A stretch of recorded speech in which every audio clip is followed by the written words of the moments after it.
Hi there, welcome to Real Life on the Homestead in Ontario. And if we haven't met, I'm Marie. Well, it's a snowy day. We're pretty much stuck inside, except for Jamie. He's clearing snow.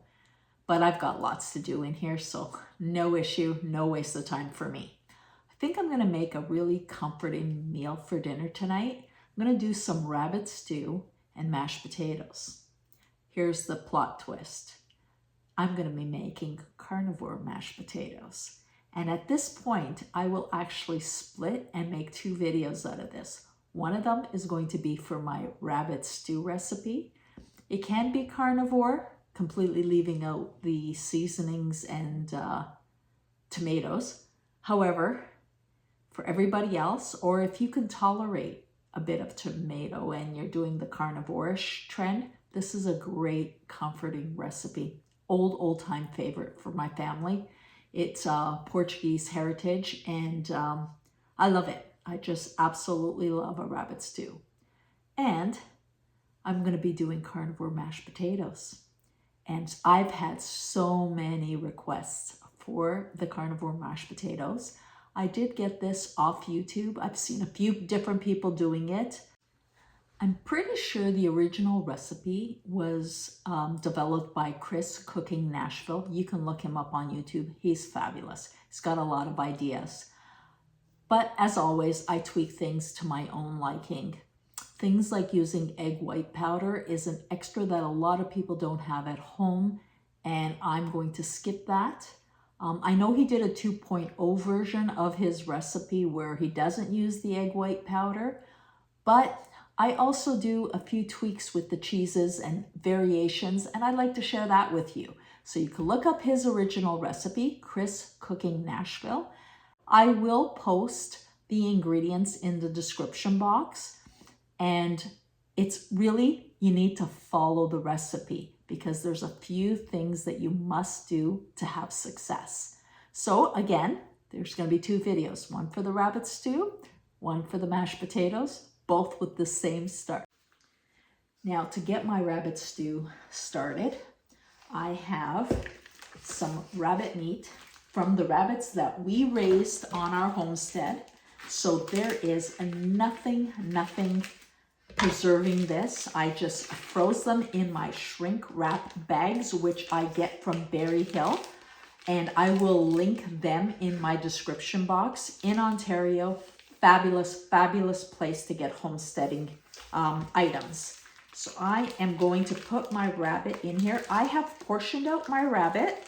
I've included the kidneys and the liver, which is amazing for a carnivore lifestyle. Getting those organ meats is really important.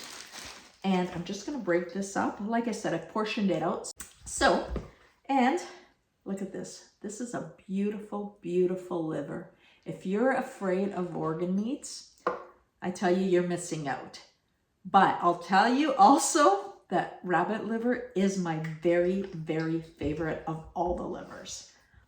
I'm just going to clean my hands and we're going to season this up. To start, what I'm going to do is I'm going to add a little bit of acid. And the acid that I like to tenderize the meat is wine vinegar. Now this is just some wine that I've acidified using my SCOBY from my apple cider vinegar. And I always have this on hand. And I'm thinking that was about 2 tablespoons, quarter cup possibly. It really depends. Seasoning meat depends on the amount of meat you have. And I use these rec bottles. They're great for keeping things like this. And then to this, I'm going to add, I'm going to say a cup of wine. I'm using red wine. You can use white wine. Some people like the white wine because they don't want it to be dark. I like the red wine, darker color. It gives the rabbit. And I'm not measuring, but I am definitely eyeballing from the bottle. So that's about a cup. To this, oh, and let me go backwards a little bit for our carnivore friends. You don't need to add the vinegar or the wine. You could just add salt and then cook this up. I'm carnivore-ish because I use spices and seasoning because I really think that I have more success if I have flavor in my food. Salt is flavor, the meat is delicious. However, when I add the spices and sometimes a little bit of the keto things like tomato, if I have that in my seasoning of my meat, I enjoy it more, so I stick more to the carnivore lifestyle. So let's say it's carnivore-ish, but it works for me, and the carnivore diet should work for you. If you feel that you're not enjoying your meals, of course you're not going to continue on this path, and this is the path to be on. So really, do what works for you. Don't let anybody tell you you're not doing it right, because there is no such thing.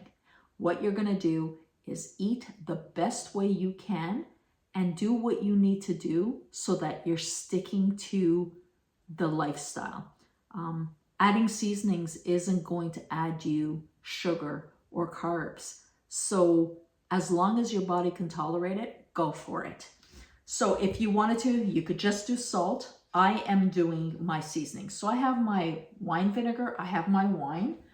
I am going to add some paprika to this, and this is a heaping teaspoon. Let's do 2. Look at the color. Isn't that amazing? So I had, let's say 2 tablespoons. This paprika I got in Budapest when I was traveling.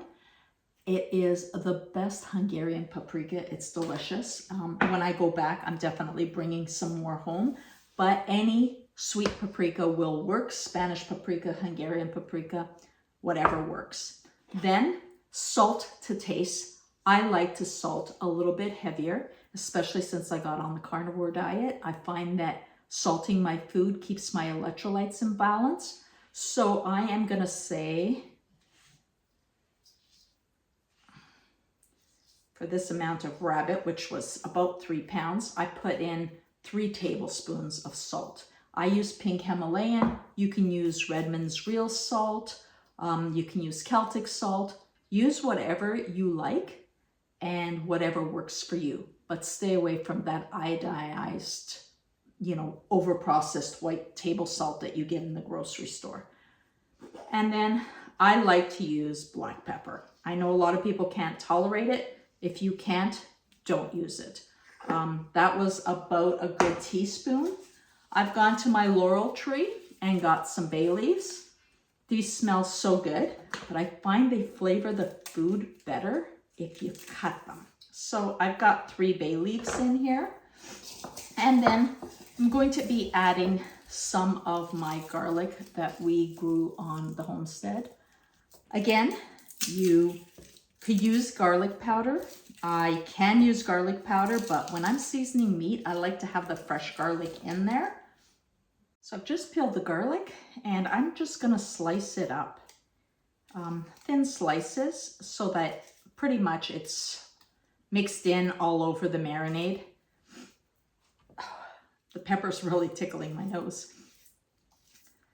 But it does smell so nice having all these fresh spices together with the wine. So I'm putting in 3 large garlic cloves. Again, you don't need to do this if you are being very strict. And then I just mix everything in really nicely. And normally I like to marinate this overnight, but it is now just around 10:30 and I'm going to marinate it for the day and make it for tonight's supper. I'm just going to cut up my liver a little bit because it's a huge piece. So obviously this was a larger rabbit. And rabbits are great meat, very low in fat, so you definitely need to add fat, and I will show you how I do that in my cooking process. But it's a great sustainable meat that you can raise on the homestead. And if I ever have a tough rabbit, like an older rabbit that I'm not going to use for cooking, I just feed it to the dogs as raw meat, and it's very healthy for them. So I'm going to let this marinate and we'll cook it up later. Let the marinating begin. The scent is beautiful. So to cook this, what I do and to add fat is use some lard. Now I'm doing about 2 tablespoons of lard here. I did make some beautiful pork fat lard that I rendered down, but this here is actually drippings from like when I cook bacon. So it's a little darker, but the flavor's there, the fat content is there. Remember, lard has a ton of vitamin D, so it's a great thing to cook with. And to that, I'm adding onions. If you are sticking to a strict carnivore diet, do not add onions. I am doing this because I can tolerate them and I love the flavor. And after all, I'm going to be eating the meat, not necessarily the sauce on the bottom, and that's where the onions would be, but it does flavor it so nicely. So what we're going to do here is just basically brown them very lightly. So I'm going to just get them to the translucent, just starting to brown stage. Now that we're at that stage, I am ready to add in my rabbit. You see how beautifully browned they have become? If you hadn't started with the onions, you would just be browning your rabbit into your lard. But I'm going to place all the pieces down, let them brown for about 5 minutes, turn them over, and continue cooking.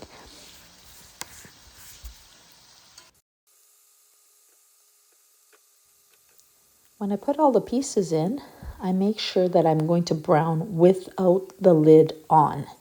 So the browning stage is without the lid, approximately medium heat. I'm using my enamel cast iron pot for this.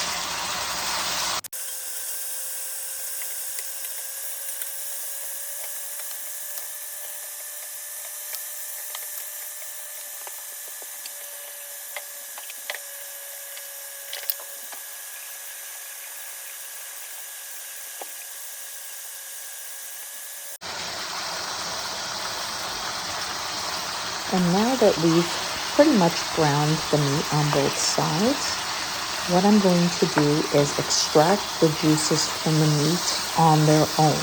I'm not adding any liquid. What I'm going to do is cover it up and let the juices come from the meat and let the meat cook in its own juices. And for this portion, I definitely will cover it. Now, what I do is I take that marinade, I add some water to it, pretty much to just rinse out the bowl. And as the pot dries out, this is what I will use to keep moisture in the pot. So as it evaporates, the meat evaporates, and it needs a little bit more liquid so it doesn't stick or burn, I will add some of that liquid. I may not use it all, but I have it on hand as I need it. As you can see, it's just creating a lot of its own juices. I'll add a little bit to start, cover it up, and then I'll check it. I check it about every 15 minutes. Total cooking time for this would probably be an hour to an hour and 15 minutes. Don't rush it. You want a nice tender rabbit. Halfway through, I add 1 chopped tomato. Carnivores, you do not need to do this. The reason I'm doing this is because my mom loves it this way, and I'm making this dinner so that she can really enjoy it. I won't be eating the sauce, I'll only be eating the meat, so it will flavor, but I'm not worried about consuming the tomato. Finally, the rabbit is done. As you can see, all the moisture from all that liquid has evaporated. Even so with it's the lid cooked on, in those it is marinade juices beautiful. and its own Our juices. rabbit is now House done. smells beautiful. I call it a... And here is rabbit with simple mashed potatoes. That's for my mom. And I'm having rabbit with the carnivore mashed potatoes. I'll link the carnivore mashed potato video here. And this is supper for tonight. Well, that's our rabbit stew. It went really well with the carnivore mashed potatoes. It's a simple recipe. It's very tasty. Great for leftovers. Any leftover meat, I usually flake it off the bone and then I will snack on it, make myself a roll. It's a great thing to have. So I hope you try it, and please continue to like, comment, subscribe to our channel if you haven't already done so, and hit that notification bell, because with winter here, I'm stuck inside a lot. I'm definitely going to be doing some more videos and keeping up with the carnivore lifestyle. Anyway, thanks for joining me. Have a great day. Go out, live your best life.